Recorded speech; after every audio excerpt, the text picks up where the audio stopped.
Do you want to be a confident dad that your family looks up to? Are you ready to take on your parenting skills to the next level, but not sure how it's possible or how to start? Help is on the way, so stay with me. Welcome to the Fatherhood Challenge, a movement to awaken and inspire fathers everywhere to take great pride in their role and to challenge society to understand how important fathers are to the stability and culture of their family's environment. Now, here's your host, Jonathan Guerrero. My guest is Parminder Mann.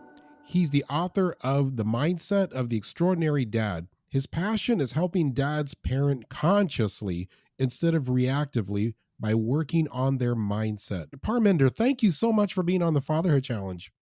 Hi, Jonathan. Thank you. It's a pleasure to be here. Parminder, what is your favorite dad joke? What do you call a factory that makes really average products? Oh, well, I definitely haven't heard this one. I don't know. Satisfactory. That is a good one. Thank you. My kids, I get the biggest eye rolls at that one. I always think the effectiveness of a dad joke is how much your children roll their eyes. Exactly. Well, let's start with the burning question on my mind. Why did you write The Mindset of Extraordinary Dad? What is the story behind this book? Okay, so during the first lockdown, I had a couple of friends at the time that were really struggling with their children. You know, it was obviously a very stressful time, people trying to work from home, the children were home from school. And I know, with my children, I was very fortunate because I was able to spend a lot of time homeschooling them, but a lot of people weren't that fortunate. They still had to carry on working. The difference was they had the children at home. So I started, just giving kind of friendly advice to a couple of my friends. And one of them kind of tongue in cheek just said, "Oh, this is great advice. You should write a book." And I'm an NLP practitioner and life coach. And I also started to notice that more and more of my clients were asking me about their children rather than about themselves, which, it kind of goes hand in hand. Obviously, the impact of their children would impact them. So I started having a little bit of a look round, and I couldn't really see anything in the kind of style that of book that I've written. And as I mentioned in the book, when I first became a dad myself, I was scouring bookshelves looking for books that would empower me and help me to become the best dad possible. But all I could find was books like Surviving How to Be a Dad and things about hacks to do with being a parent. And I didn't really feel that enough of them were doing justice to this incredibly important subject matter. So, I when I wasn't homeschooling the kids, like I said, I was very fortunate to be able to spend a lot of time with them during the first lockdown. So when I wasn't homeschooling them, I was able to just kind of work on the book, and it was a kind of work in progress for a few months.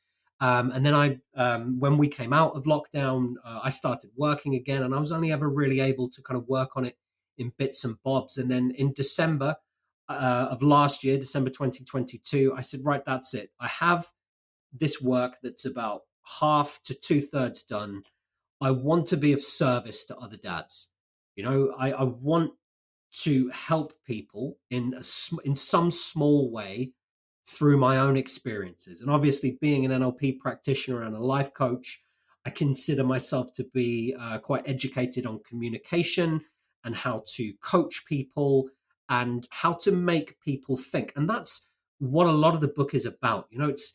It's not, I find that a lot of parents are very almost kind of military in the way that they do things. Right, child, you will do this and you will do that. And it's because of this, this, and this. And this is how it will benefit you, which is fine. That's one way to get your message across. But I've always found through coaching people, whether they be children or adults, that asking questions is the best way to make people think, because you can tell somebody something, but if you ask them a question that makes their brain come up with the answer, they are much more likely to not only remember it, but actually kind of put it into practice. So that's basically, in a nutshell, the story of how the book came to be about. I'm absolutely fascinated by this because this is a topic that I've been trying to figure out how to get covered or talked about on the Fatherhood Challenge. And that is the whole idea of asking questions. Like, how do you get kids to listen to you and to actually take action and on whatever it is that you're trying to bring their attention to without yelling and screaming at them?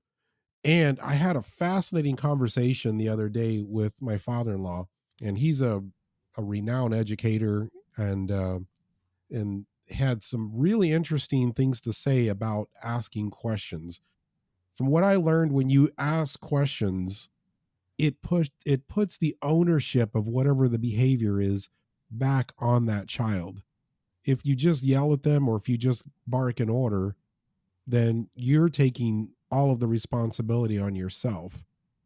But when you ask the question, such as like, should you be doing that? Or is that where you're supposed to be? Or things like that, instead of just snapping at them, they now have to answer that question and they now have to account for whatever that behavior is. Yeah, absolutely. 100%. And it's something that my wife and I do very regularly, not just in the moment, but also after an incident, because it doesn't matter how great of a parent you are. Your children are going to make mistakes as part of the journey of life. They're always going to make mistakes. Adults always make mistakes. It's just part of the human experience. If uh, after something has happened, my children, for example, I think it was yesterday, they in a very heated argument with each other. Afterwards, we'll ask them questions. What could you have done better in that moment? How do you think that made your sister feel? Um, did it feel good to scream like that? What else could you have done in the moment? And those are questions that, you're exactly right. They'll sit and they'll think, actually, I could have dealt with that differently. It's fine to say you should have dealt with that differently. You should have done this. You should have done that. But actually, if you can ask somebody a question and they come up with the answer, then it's going to be far more powerful than just telling them something. And that's what we do a lot of the time in coaching people. I've been a soccer coach for many years. I've been a people coach, a life coach, and an NLP coach, a business coach, and it is the most effective tool in helping people solve problems, because we have all of the solutions to every problem in our own minds. It's just a case of having somebody help us to reveal what the answers to our problems are. In your book, you state that this book isn't about changing your kids, it's about changing you. What is the impact of starting with this mindset? So that's a good question. What I would say, Jonathan, is that so much of what we do is subconscious. Um, there's a basic principle in neurolinguistic programming, which is that the brain deletes, distorts, and generalizes information as it comes in. And those filters are based on our past experiences. So we quite often, as dads, react in a subconscious way, which is normal. That's what we do. Um, but if you, for example, set an intent that I'm going to help my children to be the best people they can be, but then you haven't dealt with all of your own subconscious beliefs and behaviors, trying to help your children be better people doesn't work. You have to deal with your own issues before you can look to help others. I mean, we could spend hours in going to very specific detail about all this, but in a nutshell, I think that is why I have written the book in a way that makes parents, dads in particular, deal with their own subconscious filters, their own beliefs, their own behaviors. Because the other key thing to mention here is that our children copy our behavior because, we're their heroes. Whether we like it or not, we are our children's heroes. And so if you are going to set the intent, I want my children to be better people, and you talk to them about it and you try and do it, but then your behavior is the opposite, they're going to copy your behavior, and your good intentions end up meaning nothing. So much of the time, I have observed parents, and I've observed myself doing this as well, in the moment, just reacting in a way that afterwards I've thought to myself, gosh, that was not a good way to deal with that. And actually, I've done that because of my belief of X, Y, and Z, or I reacted that way. I always get this one where I speak to parents and they say, gosh, I didn't realize that I sounded so much like my own dad. And it's because, Wow. you as a child, you internalize all of those things that are said to you, good or bad, or anywhere in between. And you will find yourself repeating things that you were told as a child subconsciously. So you've got to deal with your beliefs. You've got to deal with your values. You've got to deal with your own emotions before you can have a hope of trying to do the same thing for your children. We're going to look at another aspect of your book that I read, and this one was probably one of the most startling things for me. I read in your book that there are statistics on how absent fathers impact kids. Would you share with us how this impact plays out? Yes, absolutely, Jonathan. I mean, again, it's one of those questions where, we could get very, very specific about it.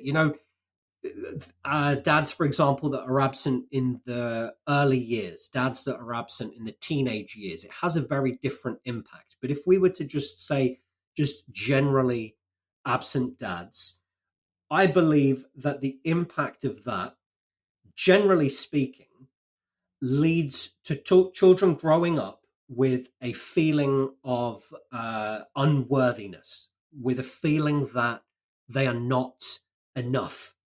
And that leads to all kinds of emotional issues and relationship problems. I'll give you an example. I had a client of mine, it was around about 2 years ago, and we were getting to the point where we were starting to realize that she had this belief that she wasn't worthy of love. And she came onto a call with me one day, and she looked a bit down, and I said, gosh, is everything okay? And she said, no, not really. And I said, why, what happened? And she said, well, my husband brought me flowers. And I was a bit confused. I thought, okay, well, why is that a bad thing? She said, well, I just know if my husband has brought me flowers, that he's done something really, really bad. And I asked her, well, what leads you to believe that? And she said, well, I just know it. I know what he's like. So I said, well, okay, has this happened before? Did this happen the last time he brought you flowers? And she said, well, no. I said, well, what about the time before that? And it turned out, he didn't buy her flowers very often, but on the couple of occasions that he did, it didn't lead to him then revealing that he had done something really bad. What it was is that this lady is absolutely lovely lady that she was and still is, had this sense that she was not worthy of love. She had this deep rooted belief that she was not worthy of love. So when her husband did something kind or loving for her, she believed that it was for an ulterior reason. It's not coincidence that this lady that I'm talking about, her dad left when she was a toddler. And the impact of that is so strong that it's stayed with her throughout all of her life. And like I said, it's having an impact on her, or was having an impact on her relationships, to the point where when she receives any sort of love, she interprets it in a way to mean something different because of this feeling of and this belief of not being enough. So, it's that one specific thing that people will grow up with a feeling and a belief that they are not worthy, that they are not enough. Because when you have the person, uh, potentially one of two people in the world that is supposed to love you and cherish you and nurture you and give you this unconditional love that all children should have, if they just leave at the drop of a hat, then you internalize that. You think it's because of you. And obviously, she was only a toddler at the time when it happened. It wasn't anything to do with her, but she has grown up with that belief. Now, sometimes you get people that that use that belief, that feeling, to do the opposite. I've seen it be a really powerful motivator for some people to be an absolutely incredible parent, and I've seen it motivate people to really take charge of their lives and really become something. But those cases are quite rare overall. Generally speaking, it's going to be that children grow up with a feeling of this unworthiness, that they are not enough, that they are not worthy of love. And then it has a significant impact on other aspects of their lives as well. I get the feeling so many dads are overwhelmed, and there are many reasons for this, such as pressure, narratives, both true and false, from media and culture, and just simply trying to be and feel confident where there isn't any parenting manual around. Does being a dad really have to be this complicated, or is there a simpler way of parenting? Personally, I think that parenting can be incredibly simple. I think it depends on to what extent you analyze what it is that you want for your children. And I think in this day and age, it can be so easy to get caught up in what other parents are doing with their children. And then inevitably we compare that to what we are doing. But there are some basic things for me that are what our role as dads is. And I think if you concentrate on, these kind of two or three things, it can be incredibly simple. And in my opinion, our role as dads is to love our children. It's to do our best to ensure that they grow up with uh, emotional intelligence, and resourcefulness. Taking time to spend with them, because that is one kind of form of showing children that you love them. It's spending quality time with them, not just sticking them in front of a TV or saying, let's watch a movie together. There's nothing wrong with watching a movie with your children, don't get me wrong, but a lot of it is about quality time. It's about doing things where you are interacting with each other, where you are um, able to impart that wisdom. And that goes a long way, in my opinion, towards ensuring that they're emotionally intelligent and that they're resourceful. So, yes, I think that it can seem incredibly complex being a parent, but if you really break it down and you really analyze what it is that you want for your children, then it can be incredibly simple. And that would be my advice to any dad.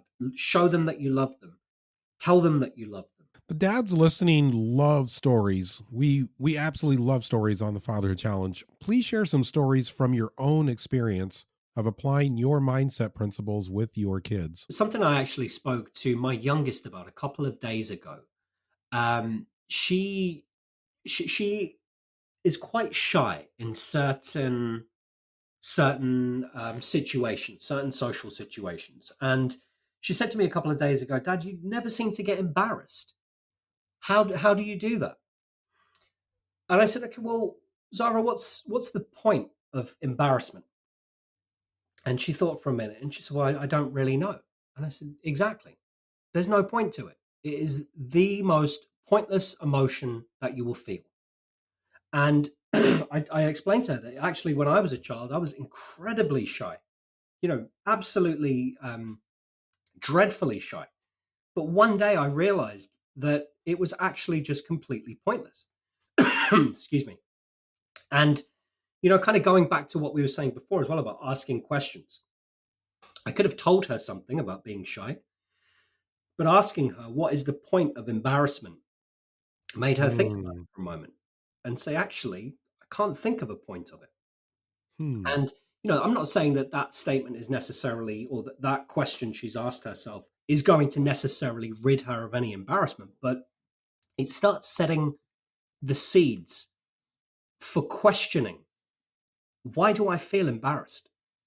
What is the point of it?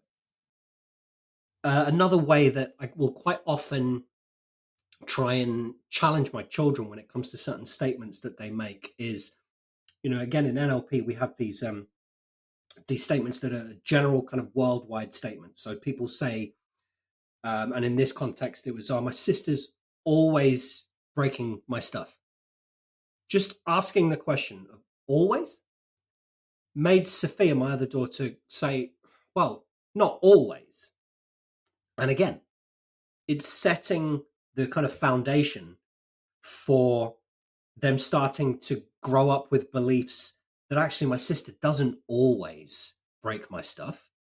She does it now and again, but it's an incredibly easy, simple, but yet very effective way of stopping your children in these moments and having them question themselves.